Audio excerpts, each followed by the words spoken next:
আর্জেন্টাইনদের কাছে Di Maria এক আবেগের নাম, এমনকি যার ভক্ত স্বয়ং লিওনেল মেসিও। কানাডার বিপক্ষে সেমিফাইনালের আগে আর্জেন্টিনা অধিনায়কই তার সতীর্থদের বুঝিয়ে দিয়েছেন তিনি ডি মারিয়ার কত বড় ভক্ত। ম্যাচের আগে সতীর্থদের সামনে ছোট্ট যে বক্তব্যটি তিনি দিয়েছিলেন, সেখানে বলেছিলেন, আর কিছু নয়, শুধু ডি মারিয়ার জন্যই আমরা এবারের কোপা আমেরিকার ফাইনালে উঠতে চাই। অধিনায়ক ও দীর্ঘদিনের সতীর্থের এই বক্তব্যে আবেগপ্রবণ ডি মারিয়ার চোখ থেকে গড়িয়ে পড়েছে পানি, যে পানিতেই আবার সূচি হতে শুরু করে আর্জেন্টিনার ফুটবল।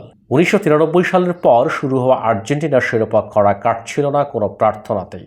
সেই খরাই তিনি 2021-এ দূর করেন ব্রাজিলের বিখ্যাত মারাকানায় চোখের কয়েক ফোঁটা পানিতে। ব্রাজিলের বিপক্ষে সেই ফাইনালে 22 মিনিটে আর্জেন্টিনাকে জেতানো ম্যাচের একমাত্র গোলটি করেছিলেন ডি মারিয়া। তারপর কেঁদেছিলেন আবেগে। এরপর 2022 সালে লা ফিনালিসিমা, ইউরোপ সেরা আর দক্ষিণ আমেরিকার সেরা দলের লড়াই।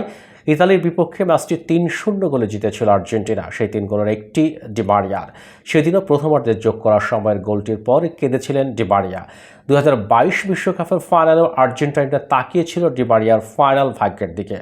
কাতারের লুইসাইল স্টেডিয়ামে ডি মারিয়া হতাশ করেননি। 23 মিনিটে মেসির পেনাল্টি গোলের পর ফাইনালে গোল করার ধারাবাহিকতা বজায় রেখে ডি মারিয়া আর্জেন্টিনার স্কোর লাইন 2-0 করেন 36 মিনিটে।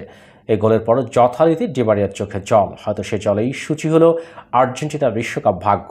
120 মিনিটে খেলা 3-3 সমতায় থাকার পর তারা বিশ্বকাপ জিতল ফ্রান্সকে টাই ব্রেকারে হারিয়ে।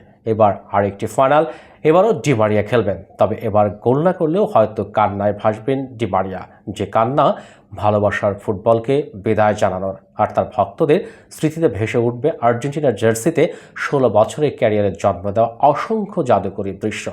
ফাইনালের ডি মারিয়ার ফাইনালের স্মৃতি নিয়ে বিদায়, এর চেয়ে সুন্দর শেষ তার ক্যারিয়ারে আর কি হতে পারত।